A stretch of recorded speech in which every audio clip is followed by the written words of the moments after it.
ಇವೆಲ್ಲದರ ನಡುವೆ ಈಗ ಸದ್ಯಕ್ಕೆ ಮೂಡ ವಿಚಾರಕ್ಕೆ ಸಂಬಂಧಪಟ್ಟಂತ ಬಿಗ್ಗೆಸ್ಟ್ ಅಪ್ಡೇಟ್ ಈ ಕ್ಷಣ ಲಭ್ಯ ಆಗ್ತಾ ಇದೆ. ಮುಖ್ಯಮಂತ್ರಿ ಸಿದ್ದರಾಮಯ್ಯ ವಿರುದ್ಧದ ಮೂಡ ಹಗರಣಕ್ಕೆ ಸಂಬಂಧಪಟ್ಟಂತ ಬಿಗ್ಗೆಸ್ಟ್ ಅಪ್ಡೇಟ್. ಲೋಕಾಯುಕ್ತ ಪೊಲೀಸರ ತನಿಖೆಗೆ ಹೈಕೋರ್ಟ್ ತಡೆಯಾಜ್ಞೆ ತಂದಿದೆ.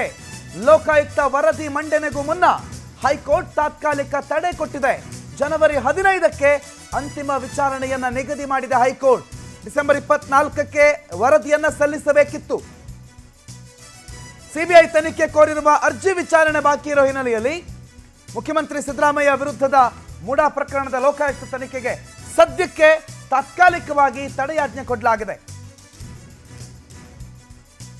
ಜನವರಿ 15ನೇ ತಾರೀಕು ಮುಖ್ಯಮಂತ್ರಿಗಳ ಇದೇ ಪ್ರಕರಣವನ್ನ ಸಿಬಿಐ ಕೊಡೋ ವಿಚಾರ ಮುನ್ನೆಲೆಗೆ ಬರುತ್ತೆ. ಹಾಗಾಗಿ ಆ ಸಂದರ್ಭದಲ್ಲಿ ಆ ಜಡ್ಜ್ಮೆಂಟ್ ಆದ ಮೇಲೇನೆ ತನಿಖೆ ವರದಿ ಸಲ್ಲಿಕೆ ಅಥವಾ ಲೋಕಾಯುಕ್ತ ಈ ತನಿಖೆಯನ್ನು ಮುಂದುವರಿಸೋದು ಮತ್ತೊಂದು ಮಗದೊಂದು ಇವೆಲ್ಲದರ ಬಗ್ಗೆ ಗಮನ ಹರಿಸೋಣ ಅಂತ. ಒಂದು ವೇಳೆ ಅವತ್ತು ಸಿಬಿಐ ಕೊಟ್ಟರೆ ಲೋಕಾಯುಕ್ತದ ತನಿಖಾ ವರದಿ ಅಗತ್ಯ ಇರೋದಿಲ್ಲ. ಈಗ ಒಂದು ವೇಳೆ ಆ ತನಿಖೆಯ ವರದಿಯನ್ನು ಕೊಟ್ಟು ಮತ್ತೆ ಅದನ್ನು ಸಿಬಿಐ ಕೊಟ್ಟರೆ ಆಗ ರಾಜಕೀಯ ದ್ವೇಷಕ್ಕೆ ಕಾರಣ ಆಗಬಹುದು ಅಥವಾ ರಾಜಕೀಯವಾಗಿ ಪರಸ್ಪರ ವಾಗ್ಯುದ್ಧಕ್ಕೆ ಕಾರಣ ಆಗಬಹುದು ಅನ್ನೋ ನೆಲೆಯಲ್ಲಿ ನ್ಯಾಯಪೀಠ ಈ ನಿರ್ಧಾರವನ್ನು ಕೈಗೊಂಡಿದೆ. ಹಾಗಾಗಿ ಜನವರಿ 15ರ ಅಂತಿಮ ಆದೇಶದವರೆಗೂ ಲೋಕಾಯುಕ್ತ ತನ್ನ ವರದಿಯನ್ನು ಅಥವಾ ತನಿಖೆಯನ್ನು ಈಗ ಸದ್ಯಕ್ಕೆ ಎಲ್ಲಿ ಏನು ಮಾಡಿದೆ, ಎಲ್ಲಿಗಿದೆ, ಯಥಾಸ್ಥಿತಿ ಏನಿದೆ ಅಲ್ಲಿಗೆ ಅದನ್ನು ಸದ್ಯಕ್ಕೆ ಪಾಸ್ ಮಾಡಬೇಕು ಅನ್ನೋ ಆದೇಶ ಈಗ ಹೊರಟಿದೆ. ಆ ಮುಖಾಂತರ ಸಿದ್ದರಾಮಯ್ಯನವರ ವಿರುದ್ಧ ಈಗಾಗಲೇ ಲೋಕಾಯುಕ್ತ ಮಾಡಿದ್ದಂಥ ತನಿಖೆ, ಆ ತನಿಖೆಯ ವರದಿ ಮೊನ್ನೆನೇ ಸಬ್ಮಿಟ್ ಆಗಬೇಕಿತ್ತು. ಆದರೆ ಸಬ್ಮಿಷನ್ ಮಾಡಲಿಲ್ಲ. ಅವತ್ತು ಕೂಡ ಇದೇ ಹೇಳಿದ್ರು, ಸಿಬಿಐ ತನಿಖೆ ಕೋರಿರುವ ಅರ್ಜಿ ಇದೆ, ಅದರ ವಿಚಾರಣೆ ನಂತರ ನಿಮ್ಮ ಇದನ್ನೇನು ಸಬ್ಮಿಟ್ ಮಾಡೋದ ಮತ್ತೊಂದ ಮಗದೊಂದ ನೋಡೋಣ ಮತ್ತೆ ಅನ್ನುವ ನಿರೀಕ್ಷೆ ಲೋಕಾಯುಕ್ತ ಇದ್ರು. ಈಗ ಸದ್ಯಕ್ಕೆ 24ನೇ ತಾರೀಕೆ ಸಬ್ಮಿಟ್ ಮಾಡಬೇಕು ಅಂತಿತ್ತಲ್ಲ, ಅದಿಲ್ಲ. 24ನೇ ತಾರೀಕೆ ಸಬ್ಮಿಟ್ ಮಾಡಬೇಕಾಗಿರುವ ಲೋಕಾಯುಕ್ತದ ತನಿಖಾ ವರದಿ ಜನವರಿ 15ಕ್ಕೆ ಸಬ್ಮಿಟ್ ಮಾಡಬೇಕಾಗಿದೆ. ಹಾಗಾಗಿ ತಾತ್ಕಾಲಿಕವಾಗಿ ಈಗ ಸಿದ್ದರಾಮಯ್ಯನವರ ವಿರುದ್ಧದ ಮೂಡ ತನಿಖೆಯನ್ನು ನಡೆಸ್ತಾ ಇರುವ ಲೋಕಾಯುಕ್ತಕ್ಕೆ ತಡೆ ಕೊಟ್ಟಿದೆ, ತಾತ್ಕಾಲಿಕ. ಆದರೆ ಈವರೆಗೆ ವಿಚಾರಣೆ ತನಿಖೆ ಆಲ್ಮೋಸ್ಟ್ ಎಲ್ಲ ಮುಗಿದಿದೆ ಅಂತ ಹೇಳಿಯೇ ಹೇಳಲಾಗಿತ್ತು. ಯಾಕಂದರೆ ಲೋಕಾಯುಕ್ತ ತನಿಖಾಧಿಕಾರಿ SP ಉದೇಶ್ ಈಗಾಗಲೇ ಫೈಲ್ ಜೊತೆಗೆ ಬೆಂಗಳೂರಿಗೆ ಬಂದಿದ್ರು. ತನಿಖಾ ವರದಿ ಇದು ಅಂತ ಹೇಳಿ ಬೆಂಗಳೂರಿಗೆ ಬಂದಿದ್ರು. ಹಾಗಾಗಿ ಇದು ತನಿಖೆಗೆ ಕೊಟ್ಟಿರುವ ತಡೆನಾ ಅಥವಾ ಸಿದ್ಧ ಆಗಿರುವಂಥ ವರದಿ ಸಲ್ಲಿಕೆ ಕೊಟ್ಟಿರುವ ತಡೆನಾ, ಇವಾಗ ಇನ್ನಷ್ಟೇ ಕ್ಲಾರಿಟಿಗಳು ಸಿಗಬೇಕಿದೆ. ವೀರೇಶ್ ಈ ಬಗ್ಗೆ ಮಾಹಿತಿ ಕೊಡ್ತಾರೆ, ಫೋನ್ ಸಂಪರ್ಕದಲ್ಲಿದ್ದಾರೆ. ವೀರೇಶ್, ಹೈಕೋರ್ಟ್ನ ಆದೇಶ ಏನು ಹೈಲೈಟ್ಸು, ಯಾವ ತನಿಖೆಗೆ ತಡೆ ಸಿಕ್ಕಿದೆ, ಏನೇನು ಹೇಳಿದೆ ಹೈಕೋರ್ಟು? ಖಂಡಿತ ಪ್ರಣೋತ್, ಈಗಾಗಲೇ ಏನು ಮಾನ್ಯ ಮುಖ್ಯಮಂತ್ರಿ ವಿರುದ್ಧ ಈಗಾಗಲೇ ಮೂಡಾ ಹಗರಣಕ್ಕೆ ಸಂಬಂಧಪಟ್ಟಂತೆ ಈಗಾಗಲೇ 2 ಹಂತದಲ್ಲಿ ತನಿಖೆ ಕೂಡ ಆರಂಭವಾಗಿರುವಂತದ್ದು. ಪ್ರಮುಖವಾಗಿ ಏನು ಒಂದು ಕಡೆ ಈಗಾಗಲೇ ಹಗರಣ ಬಗ್ಗೆ ದಾಖಲಾತಿ ಸಮೇತ ಈಗಾಗಲೇ ಇಡಿ ಒಂದ್ ಕಡೆ ವಿಚಾರಣೆ ಮಾಡ್ತಾ ಇದ್ರೆ, ಮತ್ತೊಂದು ಕಡೆ ಏನು ಮೂಡಾ ಹಗರಣಕ್ಕೆ ಸಂಬಂಧಪಟ್ಟಂತೆ ಹೈಕೋರ್ಟ್ ಡೈರೆಕ್ಷನ್ ಕೂಡ ನೀಡಿತ್ತು. ಅಂದ್ರೆ ಲೋಕಾಯುಕ್ತಿಗೆ ತನಿಖೆ ನಡೆಸಿ ಮತ್ತು ತನಿಖೆಗೆ ಸಂಬಂಧಪಟ್ಟಂತ ಒಂದು ತನಿಖೆಯ ರಿಪೋರ್ಟ್ ಅನ್ನು ಕೂಡ ಸಲ್ಲಿಕೆ ಮಾಡ್ಲಿಕ್ಕೆ ಕೂಡ ಹೇಳಿತ್ತು. ಅದರಂತೆ ಕೂಡ ಈಗ ಆ ತನಿಖೆಯ ಬೆನ್ನಲ್ಲೇ ಒಂದಿಷ್ಟು ಅಂಶಗಳನ್ನು ಕೂಡ ಈಗಾಗಲೇ ಉಲ್ಲೇಖ ಮಾಡಿರುವಂತದ್ದು ಮತ್ತು ಈ ಪ್ರಕರಣದಲ್ಲಿ ಏನೋ ಒಂದು ತನಿಖಾ ರಿಪೋರ್ಟ್ ಅನ್ನು ಕೂಡ ಈಗಾಗಲೇ ಏನು ಕೋರ್ಟ್ಗೆ ಸಲ್ಲಿಕೆ ಮಾಡ್ಲಿಕ್ಕೆ ಏನೋ ಅಲ್ಲಿರುವಂತಹ ಲೋಕಾಯುಕ್ತ ಅಧಿಕಾರಿಗಳು ಕೂಡ ಮುಂದಾಗಿದ್ರು. ಅದಾದ ಬಳಿಕ ಏನೀಗ ತನಿಖೆಗೆ ಹೈಕೋರ್ಟೇ ತಡೆಯಾಜ್ಞೆ ನೀಡಿರುವಂತದ್ದು. ಪ್ರಮುಖವಾಗಿ ಈ ಪ್ರಕರಣದಲ್ಲಿ ಕೆಲವೊಂದಿಷ್ಟು ಆರೋಪಗಳು ಕೂಡ ಕೇಳಿ ಬಂದಿರುವಂತದ್ದು. ಆರೋಪಗಳಿಗೆ ಸಂಬಂಧಪಟ್ಟಂತೆ ದಾಖಲಾತಿಗಳನ್ನು ಕೂಡ ಈಗಾಗಲೇ ಪರಿಶೀಲನೆ ನಡೆಸಿರುವಂತದ್ದು. ಪ್ರಮುಖವಾಗಿ ಈಗಾಗಲೇ ಈ ಲೋಕಾಯುಕ್ತ ವರದಿ ಮಂಡನೆಗೂ ಕೂಡ ಹೈಕೋರ್ಟ್ ಈಗಾಗಲೇ ಸದ್ಯಕ್ಕೆ ಒಂದು ತಾತ್ಕಾಲಿಕ ತಡೆಯಾಜ್ಞೆಯನ್ನು ನೀಡಿರುವಂತದ್ದು. ಪ್ರಮುಖವಾಗಿ ಅಂದ್ರೆ ಈ ಪ್ರಕರಣದಲ್ಲಿ ಏನು ಒಂದಿಷ್ಟು ದಾಖಲಾತಿಗಳನ್ನು ಕೂಡ ಪರಿಶೀಲನೆ ಮಾಡುವಂತಾಗಿರ್ಬೋದು ಮತ್ತು ಅದಕ್ಕೆ ಸಂಬಂಧಪಟ್ಟಂತೆ ಏನು ಅಲ್ಲಿರುವಂತಹ ಅಧಿಕಾರಿಗಳನ್ನು ಕೂಡ ಈಗಾಗಲೇ ಪರಿಶೀಲನೆ ಮಾಡಿ ಒಂದಿಷ್ಟು ತನಿಖಾ ರಿಪೋರ್ಟ್ ಅನ್ನು ಕೂಡ ತಯಾರಿ ಮಾಡಿರುವಂತದ್ದು. ಪ್ರಮುಖವಾಗಿ ಈ ಒಂದು ಪ್ರಕರಣವನ್ನು ಈಗಾಗಲೇ ತಾತ್ಕಾಲಿಕ ತಡೆಯಾಜ್ಞೆ ನೀಡಿ ಜನವರಿ 15ಕ್ಕೆ ಅಂತಿಮ ವಿಚಾರಣೆಯನ್ನು ಕೂಡ ಈಗಾಗಲೇ ಹೈಕೋರ್ಟ್ ನಿಗದಿ ಮಾಡಿರುವಂತದ್ದು. ಈ ಹಿಂದೆ ಕೂಡ ಡಿಸೆಂಬರ್ 24ರಿಂದ ಹೈಕೋರ್ಟ್ಗೆ ಏನು ಲೋಕಾಯುಕ್ತ ಅಧಿಕಾರಿಗಳು ತನಿಖೆ ನಡೆಸಿರುವಂತಹ ಒಂದು ವರದಿಯನ್ನು ಕೂಡ ಸಲ್ಲಿಕೆ ಮಾಡಕ್ಕೆ ಮುಂದಾಗಿದ್ರು. ಆ ಸಂದರ್ಭದಲ್ಲಿ ಕೂಡ ತನಿಖಾ ಹಂತದ ಬಗ್ಗೆ ಒಂದಿಷ್ಟು ವಿಚಾರಣೆ ಕೂಡ ನಡೆಸಿದ ಬಳಿಕ ಏನು ಒಂದಿಷ್ಟು ಸಿಬಿಐ ತನಿಖೆಗೆ ಕೋರಿರುವಂತಹ ಅರ್ಜಿ ವಿಚಾರವಾಗಿ ಈಗಾಗಲೇ ಸಾಕಷ್ಟು ಚರ್ಚೆ ಆಗಿರುವಂತದ್ದು. ಸದ್ಯಕ್ಕೆ ಎಲ್ಲಾ ಆಯಾಮಗಳಲ್ಲಿ ಈಗಾಗಲೇ ಒಂದು ತನಿಖಾ ರಿಪೋರ್ಟ್ ಅನ್ನು ರೆಡಿ ಮಾಡಲಿಕ್ಕೆ ಈಗಾಗಲೇ ಲೋಕಾಯುಕ್ತ ಅಧಿಕಾರಿಗಳು ಮುಂದಾಗಿದ್ರೆ, ಮತ್ತೊಂದು ಕಡೆ ಹೈಕೋರ್ಟ್ ಈ ಪ್ರಕರಣವನ್ನು ಏನು ಜನವರಿ 15ಕ್ಕೆ ಅಂತಿಮ ವಿಚಾರಣೆಯನ್ನು ನಿಗದಿ ಮಾಡಿ ಹೈಕೋರ್ಟ್ ಆದೇಶ ಮಾಡಿರುವಂತದ್ದು.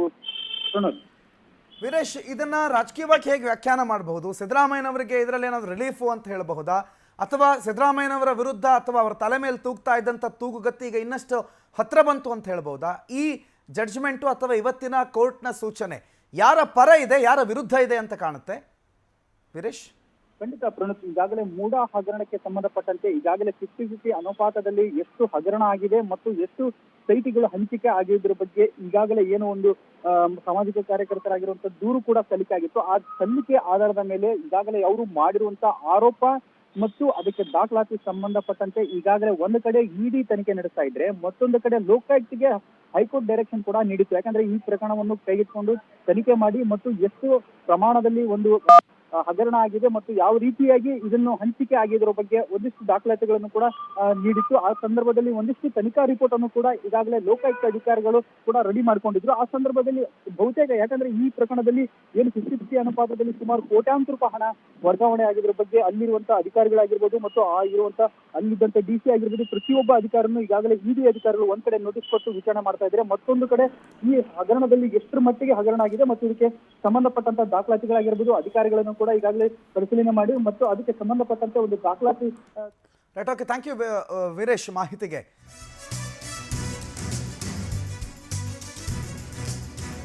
ಹೈಕೋರ್ಟ್ ಮಧ್ಯಂತರ ತಡೆಯಾಜ್ಞೆಗೆ ಸಿಎಂ ಪರ ವಕೀಲರು ಆಕ್ಷೇಪ ವ್ಯಕ್ತಪಡಿಸಿದ್ದಾರೆ. ತಮ್ಮ ವಾದವನ್ನು ಆಲಿಸೋದಕ್ಕೆ ಸಿಎಂ ಪರ ವಕೀಲರಿಂದ ಹೈಕೋರ್ಟ್ಗೆ ಮನವಿ ಸಲ್ಲಿಸಲಾಗಿದೆ. ಆತುರದಿಂದ ಕೋರ್ಟ್ ಮಧ್ಯಂತರ ಆದೇಶವನ್ನು ಕೊಡಬಾರದು ಅಂತ ಸಿಎಂ ಪರ ವಕೀಲರ ಆಕ್ಷೇಪವನ್ನು ಎತ್ತಿದ್ದಾರೆ. ಮಧ್ಯಂತರ ತಡೆಯಾಜ್ಞೆ ಏನು ಸಿಕ್ಕಿದೆ, ಆ ವಿಚಾರಕ್ಕೆ ಸಂಬಂಧಪಟ್ಟಂತೆ ಆಕ್ಷೇಪಣೆ ಸಲ್ಲಿಕೆ ಆಗಿದೆ. ನೀವು ನಮ್ಮ ವಾದ ಕೇಳಬೇಕು, ನಮ್ಮ ವಾದ ಆಲಿಸಬೇಕು, ಆಮೇಲೆ ಮಾಡಬೇಕು. ಆತುರವಾಗಿ ಮಧ್ಯಂತರ ತಡೆಯಾಜ್ಞೆ ಕೊಡಬಾರ್ದು ಅಥವಾ ಲೋಕಾಯುಕ್ತದ ತನಿಖೆಗೆ ಹೈಕೋರ್ಟ್ ಮಧ್ಯಪ್ರವೇಶ ಮಾಡಬಾರ್ದು. ಮತ್ತು ಇಂಟ್ರಿಮ್ ಆರ್ಡರ್ ಏನು ಕೊಟ್ಟಿದ್ದಾರೆ, ಆ ಇಂಟ್ರಿಮ್ ಆರ್ಡರ್ ಅನ್ನು ನಮ್ಮ ವಾದವನ್ನು ಆಲಿಸದೆ ಕೊಡಲಾಗಿದೆ. ಹಾಗಾಗಿ ಲೋಕಾಯುಕ್ತ ತನಿಖೆಗೆ ನೀವು ಅಡ್ಡಿ ಬರಬೇಡಿ. ಅರ್ಜಿದಾರರು ತನಿಖೆಯ ತಡೆಯಾಜ್ಞೆಯನ್ನೇನು ಕೇಳಿಲ್ಲ, ಅವ್ರು ಕೇಳಿದ್ದು CBIಗೆ ವಹಿಸಿ ಅಂತ. CBI ಕೊಡ್ತೀವಾ ಕೊಡಲ್ವಾ ಅನ್ನೋದು ಮಾತ್ರ ಆಗಿರಲಿ, ಅದನ್ನು ಬಿಟ್ಟರೆ ಲೋಕಾಯುಕ್ತ ತನಿಖೆಗೆ ಮೂಗು ತೂರಿಸಬೇಡಿ. ಆತುರವಾಗಿ ನಿಮ್ಮ ನಿರ್ಧಾರವನ್ನು ಕೈಗೊಳ್ಳಬಾರ್ದು ಅಂತ ಹೇಳಿ ಕೋರ್ಟ್ನ ಆದೇಶಕ್ಕೆ ಮುಖ್ಯಮಂತ್ರಿಗಳ ಪರ ವಕೀಲರು ತಮ್ಮ ಅಬ್ಜೆಕ್ಷನ್ ಅನ್ನು ಸಲ್ಲಿಕೆ ಮಾಡಿದ್ದಾರೆ. ಸದ್ಯಕ್ಕೆ CBIಗೆ ಕೊಡೋದು ಅಥವಾ ಸಿದ್ದರಾಮಯ್ಯನವರ ವಿರುದ್ಧದ ತನಿಖೆಗೆ CBI ವಹಿಸುವ ವಿಚಾರಕ್ಕೆ ಸಂಬಂಧಪಟ್ಟಂತೆ ಹೈಕೋರ್ಟ್ನಲ್ಲಿ ನಡೀತಾ ಇದ್ದಂಥ ಅರ್ಜಿಯ ಡೆವಲಪ್ಮೆಂಟ್ ಇದು. ಆ ಅರ್ಜಿಯಲ್ಲಿ ಇವತ್ತು ವಾದ ಪ್ರತಿವಾದ ಆಗುತ್ತೆ. ಆ ಸಂದರ್ಭದಲ್ಲಿ ಹೈಕೋರ್ಟು ಲೋಕಾಯುಕ್ತ ತನಿಖೆಯನ್ನು ಮಾಡಿದೆ, ತನಿಖಾ ವರದಿಯನ್ನು ಸಲ್ಲಿಕೆಯ ಹಂತದಲ್ಲಿದೆ. ಅದಕ್ಕೆ ತಾತ್ಕಾಲಿಕ ತಡೆ ಕೊಟ್ಟು 15ನೇ ತಾರೀಕು ಫೈನಲ್ ಹಿಯರಿಂಗ್ ಇರುತ್ತೆ ಇದನ್ನು ಫೈನಲ್ ಆಗಿ ಕೇಳೋಣ ಅಂತ ಹೇಳಿ ಹೈಕೋರ್ಟ್ ಹೇಳಿತ್ತು. ಈಗ ಆಕ್ಷೇಪಣೆ ಬೆನ್ನಲ್ಲೇ ಅರ್ಜಿ ವಿಚಾರಣೆಯನ್ನು ಹೈಕೋರ್ಟ್ ಮುಂದೂಡಿದೆ. ಸಿಎಂ ಪರ ಕಪಿಲ್ ಸಿಬಲ್, ಅಭಿಷೇಕ್ ಮನು ಸಿಂಘ್ವಿ ವಾದ ಸಲ್ಲಿಸೋದಕ್ಕೆ ಹೈಕೋರ್ಟ್ ಸೂಚನೆ ಕೊಟ್ಟಿದೆ.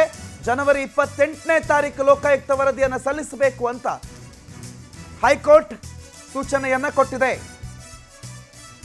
ಅಲ್ಲಿವರೆಗೂ ಅಂದ್ರೆ ಇನ್ನೊಂದು ಹಿಯರಿಂಗ್ ಆಗೋವರೆಗೂ, ಇನ್ನೊಂದು ವಾದ ಪ್ರತಿವಾದ, ಇನ್ನೊಂದು ಕೋರ್ಟ್ ಕಲಾಪ ನಡೆಯೋವರೆಗೂ ಈ ವಿಚಾರಕ್ಕೆ ಸಂಬಂಧಪಟ್ಟಂತ ಅಂತಿಮ ತನಿಖಾ ವರದಿಯ ಸಲ್ಲಿಕೆ ಆಗಬಾರ್ದು ಅನ್ನುವ ಹೈಕೋರ್ಟ್ನ ಆದೇಶಕ್ಕೆ ಮುಖ್ಯಮಂತ್ರಿಗಳ ಪರ ವಕೀಲರು ತಮ್ಮ ಆಕ್ಷೇಪಣೆಯನ್ನು ಎತ್ತಿದ್ದಾರೆ. ಕಪಿಲ್ ಸಿಬಲ್ ಮತ್ತು ಮನು ಸಿಂಘ್ವಿ ವಾದ ಮಂಡಿಸಿದ್ದಾರೆ. ಮುಖ್ಯಮಂತ್ರಿಗಳ ವಿಚಾರದಲ್ಲಿ ಲೋಕಾಯುಕ್ತ ತನಿಖೆ ಆಲ್ಮೋಸ್ಟ್ ಮುಗಿದಿತ್ತು. ಲೋಕಾಯುಕ್ತ ತನಿಖೆಯಲ್ಲೂ ಕೂಡ ಮುಖ್ಯಮಂತ್ರಿಗಳು ಹಾಜರಾಗಿದ್ದರು. ಲೋಕಾಯುಕ್ತರು ಕೇಳಿದಂಥ ಪ್ರಶ್ನೆಗಳಿಗೆ ಉತ್ತರವನ್ನು ಕೊಟ್ಟಿದ್ದೀನಿ ಅಂತಂದ್ರು. ಸರಿಸುಮಾರು 2 ಗಂಟೆಗಳ ಕಾಲ ನಡೆದಿದ್ದಂತಹ ವಿಚಾರಣೆಯಲ್ಲಿ ಮುಖ್ಯಮಂತ್ರಿಗಳು ಹಾಜರಾಗಿ ಒಂದಿಷ್ಟು ಪ್ರಶ್ನೆಗಳಿಗೆ ಉತ್ತರವನ್ನು ಕೊಟ್ಟು ಹೊರಗಡೆ ಬಂದಿದ್ದರು. ಅದಾದ ಮೇಲೆ ಎಲ್ಲ ಆರೋಪಿಗಳನ್ನು ಮತ್ತೆ ಒಂದು ಅಗತ್ಯ ಇದ್ದಂಥ ಆರೋಪಿಗಳನ್ನು ಮತ್ತೆ ಕರೆಸಿ ಮತ್ತೆ ವಿಚಾರಣೆಯನ್ನು ನಡೆಸಿದ ನಂತರ ಮೈಸೂರು ಲೋಕಾಯುಕ್ತ ಒಂದು ಫೈನಲ್ ವರದಿಯನ್ನು ಮುಖ್ಯಮಂತ್ರಿಗಳ ವಿರುದ್ಧ ಕೇಳಿಬಂದಿದ್ದ ಮೂಡ ಪ್ರಕರಣದ ವರದಿಯನ್ನು ಸಿದ್ಧ ಮಾಡಿಕೊಂಡು ಬೆಂಗಳೂರಿನಲ್ಲಿ ಅದನ್ನು ಸಲ್ಲಿಕೆ ಮಾಡೋದಕ್ಕೆ ಬಂದಿದ್ದರು. ಆದರೆ ಆವತ್ತಿನ ಕಾರಣ ಏನೋ ಗೊತ್ತಿಲ್ಲ, ಏಕಾಏಕಿ ಆ ತನಿಖಾ ವರದಿಯನ್ನು ಸಲ್ಲಿಸೋ ದಿನ ಪೋಸ್ಟ್ಪೋನ್ ಆಯಿತು. 24ರವರೆಗೂ ಟೈಮ್ ಇದೆಯಲ್ಲ, ಆರಾಮಾಗಿ ಸಲ್ಲಿಸ್ಬಹುದು ಅನ್ನೋ ರೀತಿಯಲ್ಲಿ ಇತ್ತು. ಈಗ 24ಕ್ಕೆ ಸಲ್ಲಿಕೆ ಮಾಡೋದು ಬೇಡ, ಮಧ್ಯಂತರ ತಡೆ ಕೊಡ್ತೀವಿ. ಇದೇನಿದ್ರು ಜನವರಿ 28ನೇ ತಾರೀಕು ನಂತರನೇ ಕೊಡಿ. ಜನವರಿ 15ಕ್ಕೆ CBI ವಿಚಾರಕ್ಕೆ CBI ತನಿಖೆ ಕೊಡಬೇಕಾ ಬೇಡವಾ ಅನ್ನೋದರ ಫೈನಲ್ ಅಂತಿಮ ಕೋರ್ಟ್ ಕಲಾಪ ನಡೆಯುತ್ತೆ. ಅದಾದ ಮೇಲೆ CBI ಕೊಡೋದಾದರೆ ಇದರ ಅಗತ್ಯ ಇರಲ್ಲ, CBI ಕೊಡಲ್ಲ ಅಂತಂದರೆ ಆವಾಗ ಲೋಕಾಯುಕ್ತದ ತನಿಖಾ ವರದಿ ಸಲ್ಲಿಕೆ ಆಗೋದಿದ್ರು ಜನವರಿ 28ರ ನಂತರವೇ ಆಗಲಿ ಅಂತ ಹೇಳಿ ಈಗ ಹೈಕೋರ್ಟ್ ಅಭಿಪ್ರಾಯ ವ್ಯಕ್ತಪಡಿಸಿದೆ. ಅದಕ್ಕೆ ಮಾನ್ಯ ಮುಖ್ಯಮಂತ್ರಿಗಳ ಪರ ವಕೀಲರು ತಮ್ಮ ಆಕ್ಷೇಪಣೆಯನ್ನೆತ್ತಾರೆ. ಲೋಕಾಯುಕ್ತ ತನಿಖೆಯ ವಿರುದ್ಧ ಅಥವಾ ತನಿಖೆಯ ಸಂದರ್ಭಕ್ಕೆ ಹೈಕೋರ್ಟ್ ಮಧ್ಯವಾಗಿ ಎಂಟ್ರಿ ಕೊಡಬಾರದು, ಸ್ವಯಂ ಪ್ರೇರಿತವಾಗಿ ಆದೇಶ ಕೊಡಬಾರದು ಅಂತ ಹೇಳಿ ಆಕ್ಷೇಪಣೆಯನ್ನು ಎತ್ತಿದ್ದಾರೆ ಮುಖ್ಯಮಂತ್ರಿಗಳ ಪರ ವಕೀಲ ರವಿಕುಮಾರ್ ಅವರು.